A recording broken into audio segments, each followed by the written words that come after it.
Selamat pagi Bapak Ibu Saudara semua, Shalom. Kita jumpa lagi di Usbu yang baru dan kali ini kita memasuki minggu pertama Adventus. Kita arahkan hati kepada Tuhan dan kita akan mendengarkan firman-Nya. Sebelumnya mari kita berdoa. Ya Bapa, terima kasih atas hari ini, atas hidup yang Engkau anugerahkan kepada kami umat-Mu. Biarlah kami tetap tinggal di dalam Engkau dan kasih-Mu memeluk kami, supaya kami mengalami damai sejahtera-Mu, menjalani seluruh perjuangan hidup kami. Kami akan mendasari hari ini, usbu ini dengan firman Tuhan. Kiranya Tuhan menolong dan menuntun kami melalui kuasa Roh Kudus-Mu, agar kami mengerti firman-Mu ini, dan kami berjalan di dalam kebenaran. Kami sambut firman-Mu dalam nama Tuhan Yesus. Amin. Bacaan Alkitab kita hari ini terambil dari Yesaya 42 ayat 1-9. Begini bunyinya. Lihat, itu hambaku yang kupegang, orang pilihanku yang kepadanya aku berkenan. Aku telah menaruh rohku ke atasnya supaya ia menyatakan hukum kepada bangsa-bangsa. Ia tidak akan berteriak atau menyaringkan suara atau memperdengarkan suaranya di jalan. Buluh yang patah terkulai tidak akan diputuskannya, dan sumbu yang pudar nyalanya tidak akan dipadamkannya. Tetapi dengan setia ia akan menyatakan hukum. Ia sendiri tidak akan menjadi pudar dan tidak akan patah terkulai, sampai ia menegakkan hukum di bumi, segala pulau mengharapkan pengajaran. Beginilah firman Allah Tuhan yang menciptakan langit dan membentangkannya, yang menghamparkan bumi dengan segala yang tumbuh di atasnya, yang memberikan nafas kepada umat manusia yang mendudukinya, dan nyawa kepada mereka yang hidup di atasnya.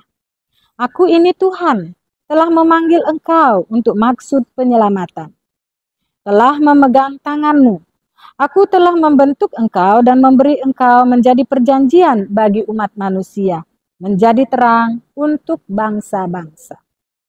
Untuk membuka mata yang buta, untuk mengeluarkan orang hukuman dari tempat tahanan, dan mengeluarkan orang-orang yang duduk dalam gelap dari rumah penjara. Aku ini Tuhan, itulah namaku. Aku tidak akan memberikan kemuliaanku kepada yang lain atau kemasyuranku kepada patung. Nubuat-nubuat yang dahulu sekarang sudah menjadi kenyataan. Hal-hal yang baru hendak ku beritahukan. Sebelum hal-hal itu muncul, aku mengabarkannya kepadamu. Bapak Ibu, Saudara yang dikasihi oleh Tuhan Yesus Kristus, betapa kita bersyukur, sangat bersyukur. Kenapa? Karena kepada kita dinyatakan Juru Selamat Yesus Kristus dan kita mengakuinya secara pribadi. Dia Tuhan, satu-satunya Juru Selamat, tidak ada yang lain. Sejak manusia jatuh ke dalam dosa, Allah sudah merancangkan dan memulai karya penyelamatan. Mulai dengan dipanggilnya tokoh-tokoh tertentu, Abraham dan seterusnya. Orang-orang yang hidup pada masanya, yang hidup kudus dan menyenangkan hati Allah, dipakai sebagai alat dalam tangan Allah untuk menyelamatkan manusia. Keterpilihan Israel sebagai bangsa juga adalah bagian dari rancangan Allah menyelamatkan isi dunia ini. Kenapa demikian? Karena Allah mengasihi manusia. Allah menciptakan manusia bukan untuk membinasakannya. Allah menciptakan manusia untuk bisa diajak bersekutu dengannya. Menikmati Bapa yang teramat baik itu. Seperti yang dikatakan di dalam Kejadian pasal 1. Allah menciptakan manusia menurut gambar dan rupanya. Untuk apa? Manusia bukan boneka atau robot yang bisa diatur menurut maunya Allah. Di dalam diri manusia itu ada kehendak bebas. Yang melalui kehendak bebas itu, manusia bisa menentukan pilihan. Memilih Allah atau tidak. Saudara semua, seperti yang kita tahu, pada akhirnya memang manusia jatuh ke dalam dosa. Kita juga. Tetapi sekalipun demikian, Allah teramat baik, sabar, dan inginkan manusia itu kembali kepadanya. Tetapi manusia tentu tidak bisa menebus dirinya sendiri, karena manusia sudah menjadi hamba dosa. Nubuatan Yesaya ini, Yesaya 42 secara khusus, merupakan nubuatan yang pertama tentang sang hamba itu. Dan kita akan lihat di Yesaya pasal 49 ayat 1 sampai 7, itu nubuatan yang kedua dari Yesaya tentang sang hamba.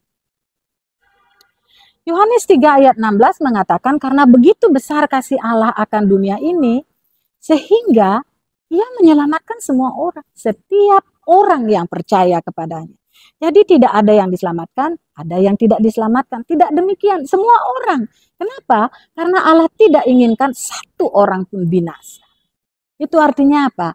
Satu orang atau setiap orang bernilai tinggi di hadapan Allah. Maka sekarang jika kita mendengarkan firman Tuhan ini dan kita melihat keseriusan, kesungguhan Allah mengutus putra tunggalnya Yesus Kristus untuk menjadi tumbal atas dosa kita. Jangan diremehkan dengan mencintai dunia. Jangan anggap kekristenan itu biasa-biasa saja.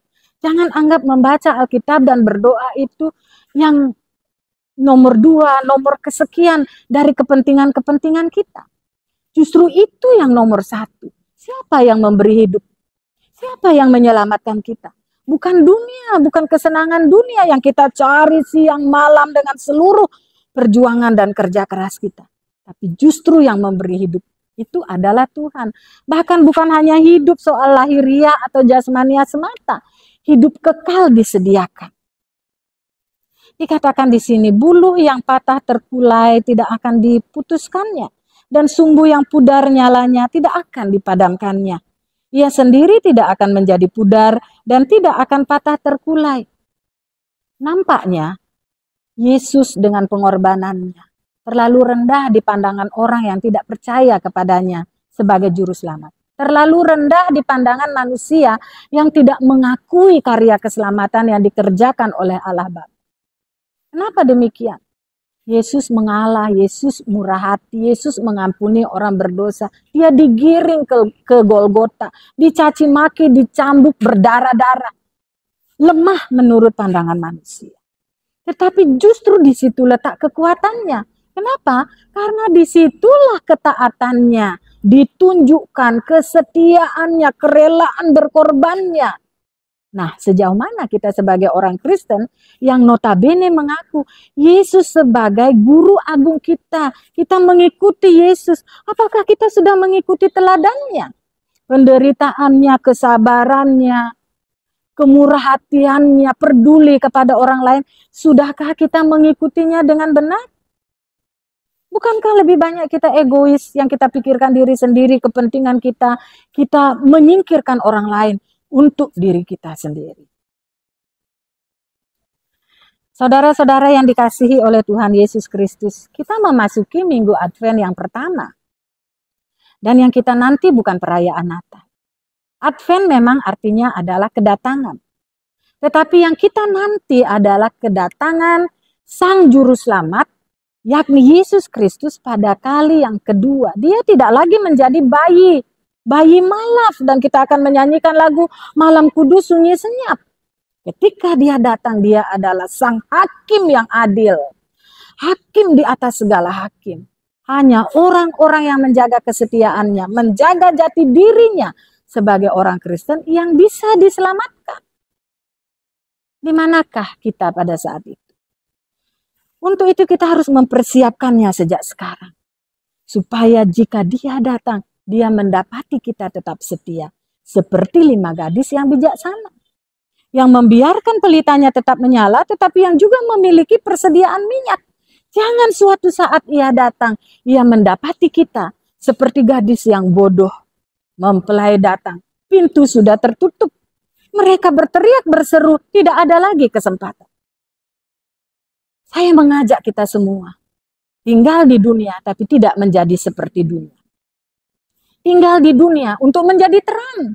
Jangan redupkan cahaya itu karena kita cinta uang. Jangan redupkan terang ilahi itu karena kita egois, tidak mau mengalah. Persaudaraan kita harus dibangun menjadi rukun. Keluarga-keluarga kita diangkat kesetiaannya. Suami istri, mari berlomba-lomba menjadi setia dan saling percaya. Jangan saling merendahkan dan mengecewakan. Mulai dari yang kita lihat, mulai dari orang-orang terdekat kita. Di situ kita belajar mengasihi Tuhan. Memang mudah mengatakan aku mengasihi Tuhan. Tetapi kalau mengasihi musuh, apa kita sanggup? Atau orang-orang yang membenci kita, apakah kita selalu berbuat baik dengan hati yang tulus? Belum tentu. Tapi semua bisa diperjuangkan, semua bisa dipelajari, semua bisa dibiasakan. Dan Tuhan pasti akan menuntun kita. Isilah minggu-minggu Adventus ini dengan benar-benar menyiapkan pribadi kita memiliki karakter yang baik di hadapan Tuhan. Dan Tuhan akan dimuliakan. Amin. Saudaraku, selamat memasuki minggu-minggu Adventus dan memaknainya dalam hidup kita sehari-hari. Shalom.